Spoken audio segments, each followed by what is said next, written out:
Start. Hello, good morning students and friends.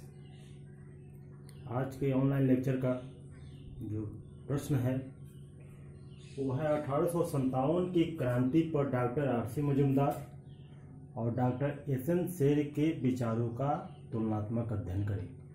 यह question UPSC और BPSC के लिए बहुत महत्वपूर्ण है। एकेडमिक क्वेश्चन विभिन्न विश्वविद्यालयों में क्वेश्चन ज़्यादा आता है। अभी हाल ही में 64वीं बीपीएससी का एक महत्वपूर्ण क्वेश्चन था। तो हमने पिछले ऑनलाइन लेक्चर में ये कहा था कि 1857 की क्रांति के संबंध में विभिन्न विद्वानों का विभिन्न इसके स्वरूप के संबंध में विभिन्न मत है। तो एक्चुअली ये क्वेश्चन डॉक्टर सेन और डॉक्टर मजूमदार के विचार जो कि 1857 के स्वरूप के संबंध में है, उन विचारों का तुलनात्मक अध्ययन करना है।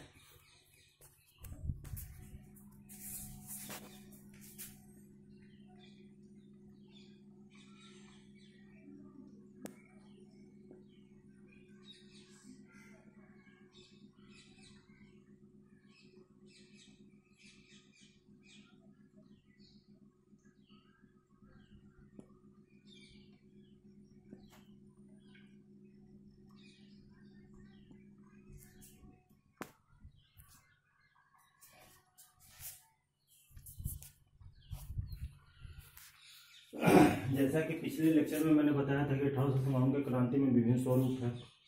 जैसा कुछ विद्वानों ने इसे हिंदू और मुस्लिम का षड्यंत्र बताया, कुछ विद्वानों ने इसे सैनिक विद्रोह बताया, कुछ विद्वानों ने इसे सामंतशाही विद्रोह बताया, कुछ विद्वानों ने इसे 1857 का प्रथम स्वतंत्रता संग्राम माना है।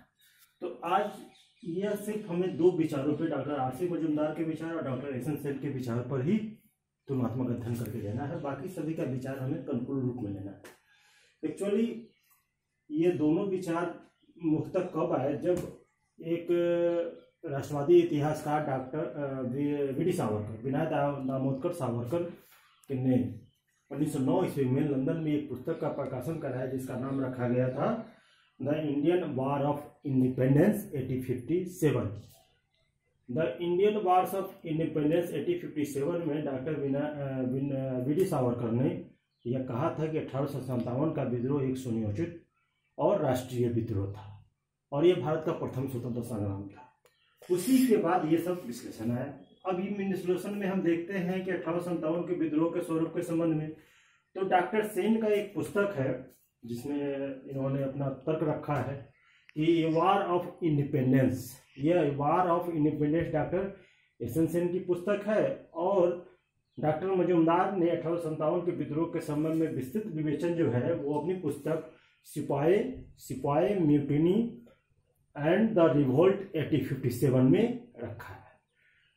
अब हम आते हैं कि डॉक्टर आरसी मजूमदार और डॉक्टर एस.एन. सेन का प्रमुख कमेंट क्या था, कथन क्या था। तो डॉक्टर आरसी मजूमदार ने 1857 के विद्रोह के संबंध में जो कहा था, यही क्वेश्चन सेम टू सेम आता है कि 1857 के विद्रोह को न तो प्रथम, ना ही राष्ट्रीय और ना ही स्वतंत्रता संग्राम माना जा सकता है।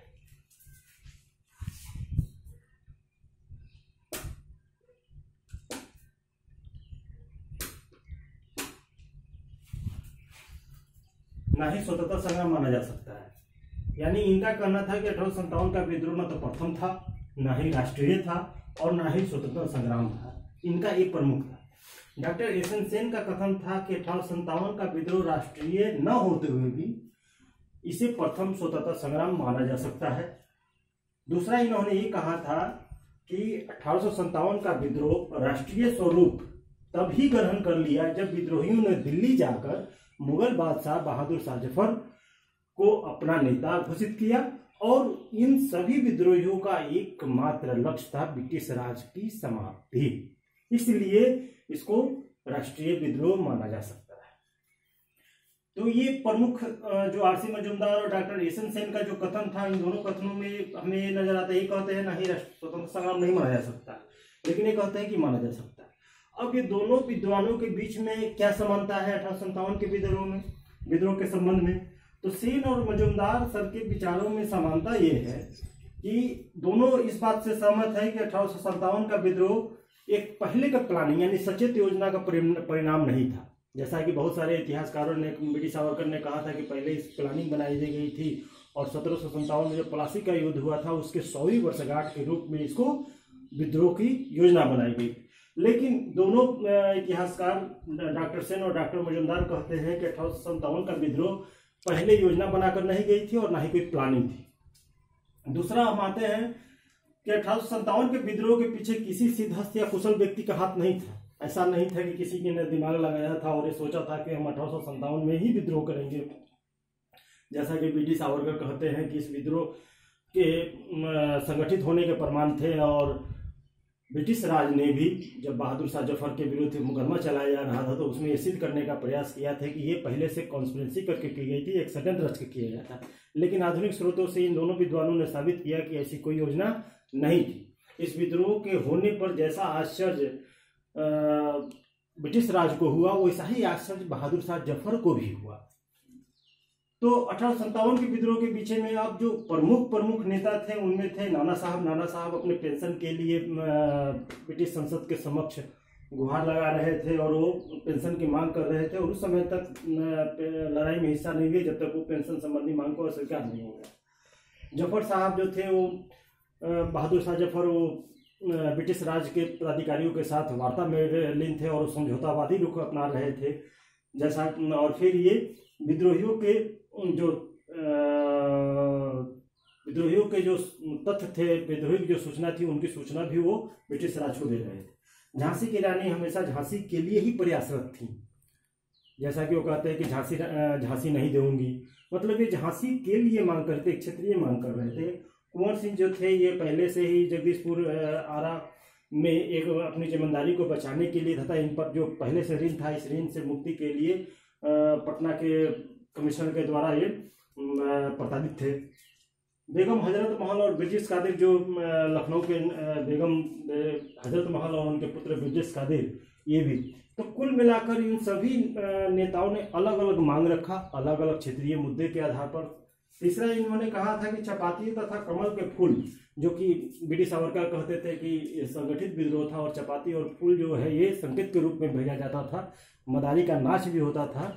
तो ये इसके कोई स्पष्ट प्रमाण नहीं मिलते हैं कि ये चपाती का फूल, चपाती और कमल का फूल या चाहे मदारी का नाच जो है एक निश्चित योजना का परिणाम था और निश्चित योजना बनाने के लिए की गई थी।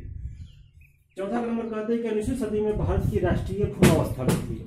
मतलब इन दोनों विद्वानों, दोनों इतिहासकारों का स्पष्ट मत था कि 19वीं शताब्दी में राष्ट्रीय जो भावना थी वो भूर्ण अवस्था में थी, इम्ब्रॉय अवस्था में थी। ये पूर्ण राष्ट्रवाद के तौर पर विकसित नहीं हुआ था। और ऐसा ही मत जो है प्रोफेसर बिपिन चंद्रा का भी था। प्रोफेसर बिपिन चंद्रा ने भी 1857 के विद्रोह को आर्य राष्ट्रवाद के प्रतीक के रूप में माना है, यानी प्रोटो नेशनलिज्म।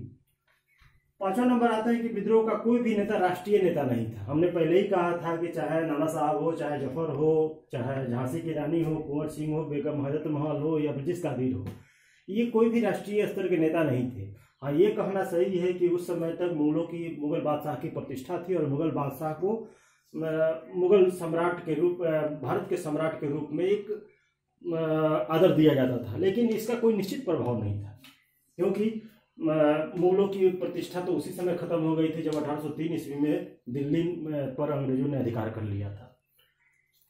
छठा नंबर आते हैं कि आपसी समन्वय का अभाव था। ये सारे नेता जो थे ये आपस में कोऑपरेशन नहीं किए थे, बल्कि अलग अलग मुद्दों को लेकर अलग अलग जगह पर विद्रोह किए। और इन विद्रोहों में निश्चित तौर पर कृषक, कुछ मजदूर, लेकिन ज्यादातर सैनिक लोग सम्मिलित हुए थे। इन सभी की अपनी अपनी मांगे थी और लेकिन कुछ समन्वय का हमें प्रमाण भी मिलता है। जैसे कुंवर सिंह जो है वो यहाँ से भाग कर चले गए थे, यहाँ से मदद लेने के लिए लखनऊ चले गए, फिर लखनऊ से आकर फिर जगदीशपुर आए। इसी प्रकार से नाना साहब और झांसी की रानी में भी हमें मिलता है समन्वय। लेकिन ये बहुत बड़ा समन्वय नहीं था जिस स्तर से ये युद्ध हुआ था। अब आते हैं कि दोनों में जब सेन और मजुमदार के विचारों में समानता है तो दोनों के विचारों में असमानता क्या है। तो सबसे पहले तो मजुमदार के जो विचार थे वो देखना है कि मजुमदार से कहते हैं कि स्वतंत्रता संग्राम नहीं था। इनका स्पष्ट कहना था कि 1857 का विद्रोह जो है फर्स्ट रेवोल्यूशन नहीं था, ये नेशनल रेवोल्यूशन नहीं था। और दूसरा कहते हैं कि अधिकांश भागीदारी सैनिकों की थी। इनका अपना एक कहना था कि इस विद्रोह की शुरुआत जो थी वो सैनिकों के द्वारा की गई थी। इसका तत्कालिक कारण जो था वो चर्बी वाले कारतूस था। इसके अलावा अन्य भी सैन्य संबंधी मुद्दे थे और विभिन्न सैन्य संबंधी मुद्दों के कारण सैनिकों ने इस विद्रोह में भाग लिया और इनकी भागीदारी भी अधिक थी। मंगल पांडे के द्वारा मार्च में किया गया विद्रोह हो या चाहे मई में 1857 का विद्रोह, इन सभी विद्रोहों की शुरुआत और भागीदारी ज्यादातर सैनिकों की थी। तीसरा देखते हैं कि विद्रोही राजनीतिक, सामाजिक, आर्थिक लाभ के लिए लड़ रहे थे। मतलब विद्रोही जो थे किसी राष्ट्रीय भावना से ओतप्रोत होकर चाहे राष्ट्रीय स्वतंत्रता संग्राम में के भावना से लड़ नहीं रहे थे। इस सबका अलग अलग राजनीतिक, सामाजिक हित, आर्थिक हित था और इसी की पूर्ति के लिए लड़ रहे थे। फिर ये कहते हैं कि सैनिकों का विद्रोह जो था वो राष्ट्रीय भावना से प्रेरित नहीं था। सैनिकों का विद्रोह जो था वो क्षेत्रीय भावना, आर्थिक और सामाजिक राजनीतिक हितों से प्रेरित था। उस समय राष्ट्रवाद की भावना पूर्णतः नहीं आई थी। पांचवा कहते हैं कि यह कुछ क्षेत्र में फैला था कि भारत का अधिकांश क्षेत्र जो था 1857 के विद्रोह से अछून रहा था। यहाँ तक कि इस विद्रोह को दबाने में ब्रिटिश विभिन्न देशी रियासतों, जमींदारों, शासकों ने ब्रिटिश सरकार की सहयोग भी किया। यहाँ तक कि मध्यम वर्गीय जो लोग थे वो भी इस युद्ध में भाग ले लिए। फिर इसके अलावा शिक्षित वर्ग भी इस युद्ध में भाग ले लिए। फिर कहते हैं कि यह सामंतशाही उद्देश्यों की पूर्ति के लिए किया गया था। अंततः यह लास्ट में इन्होंने कंक्लूजन दिया है कि अंततः यह ब्रिटिश राज का विद्रोह का प्रतीक बन गया था। मतलब ये विद्रोह इस प्रकार का था कि ये ब्रिटिश राज के विद्रोह का प्रतीक बन गया था और इसे अंग्रेजों के विरुद्ध राष्ट्रीय स्वतंत्रता युद्ध का पूर्ण यश प्राप्त हुआ।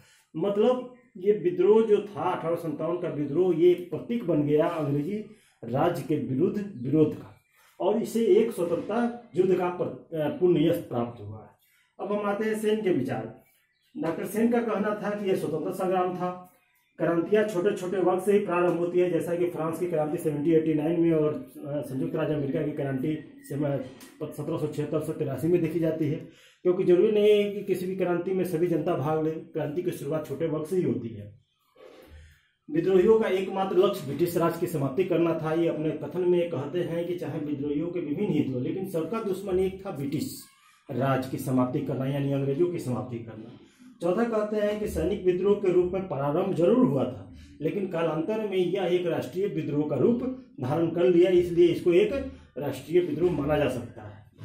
इसके संबंध में अन्य मत जो थे, तो जैसा मैंने पहले ही कहा था कि वीडी सावरकर, विनायक दामोदर सावरकर ने अपने पुस्तक the Indian war of independence 1857 में ये कहा था कि 1857 का विद्रोह जो था एक राष्ट्रीय विद्रोह था, एक भारत का प्रथम स्वतंत्रता संग्राम था। डिज़रायली ने भी ब्रिटिश संसद में माना था कि ये राष्ट्रीय विद्रोह था। लॉर्ड कैनिंग ने भी जब ब्रिटिश संसद को रिपोर्ट दिया, भारत सचिव को रिपोर्ट दी, तो इसमें यह माना कि ये भारत का जो 1857 का विद्रोह था एक राष्ट्रीय विद्रोह का स्वरूप वाला था। कार्ल मार्क्स और एंजल्स ने भी इसे राष्ट्रीय विद्रोह और जन विद्रोह माना है। जवाहरलाल नेहरू ने इसे सामंतशाही विद्रोह माना है। प्रोफेसर बिपिन चंद्रा ने भी अपने पुस्तक में इस बात को प्रमाणित किया है कि 1857 का विद्रोह जो था वो प्रोटो नेशनलिज्म का उदाहरण है, आदि राष्ट्रवाद का एक उदाहरण था और इसका एक लक्ष्य जो था वो ब्रिटिश राज की समाप्ति करना था। अंतिम तौर पर निष्कर्ष यही निकलता है कि दोनों के विचारों को हम लेते हैं तो निष्कर्ष निकलता है कि 1857 का विद्रोह एक राष्ट्रीय विद्रोह था। हाँ, ये सच है कि इस विद्रोह में पूर्ण राष्ट्रवाद की भावना नजर नहीं आती है, लेकिन इसमें आद्य राष्ट्रवाद था और सबका एकमात्र लक्ष्य ब्रिटिश राज की समाप्ति करना था। मुझे उम्मीद है कि यह क्वेश्चन जो है आपको समझ में आ गया होगा। अगले लेक्चर में फिर आपको दूसरे प्रश्न पर लेक्चर देंगे।